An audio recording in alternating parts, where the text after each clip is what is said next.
how to adjust the rear derailleur. We'll be working with two adjusters, the limit screws and the barrel adjuster. First, the limit screws.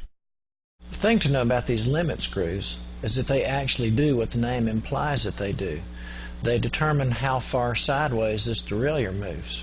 Now the low screw determines how far it moves inboard, which is the low gear, and the high screw affects the high gear, or how far the derailleur moves outboard. Let's turn it and I'll show you what it does.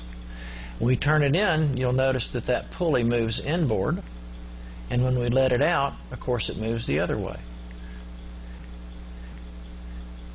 Okay, let's do a real live adjustment. Notice how this bike shifts.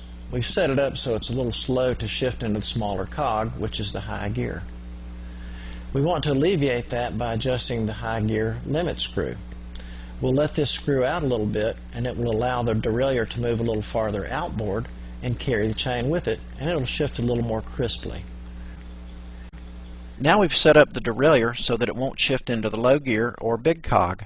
Just like we did with the high gears, we'll let the low gear screw out a little, and the derailleur will move farther inboard, carrying the chain with it and onto the big cog.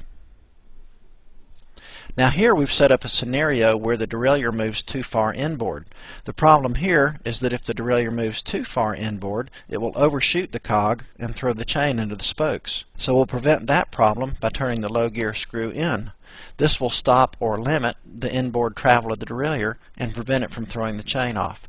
You'll notice that when the screw is properly set, the top pulley on the derailleur will be directly below the center of the big cog. That's how you know when you've got the adjustment right. Okay, so let's go to part 2 of our discussion, which has to do with the barrel adjuster. The barrel adjuster affects any shifting problems that are going on in the middle range of the cassette. Here's how it's supposed to look when it's shifting right. You run through the gears and see if it shifts crisply, going down the range as well as up. And you'll notice if you have problems because either it'll hesitate to shift or it'll shift more than one cog at a time. Okay, here's another scenario. Watch how the shifting is hesitant as it goes from the smallest to the next biggest cog. That's an indication that there's not quite enough tension on that cable. We'll check it through the whole range and see how it behaves. But we can see we need an adjustment, and we'll make it on this barrel adjuster. We'll add tension to the cable by turning the barrel adjuster counterclockwise. And then we'll check the shifting again, and notice we'll check it on the low gear range as well as the high one. And when we have the adjustment right, it'll shift crisply through the range, both going up and going down. And here's our final check. We want to be sure that these pulley wheels are aligned with the cog that the chain is on.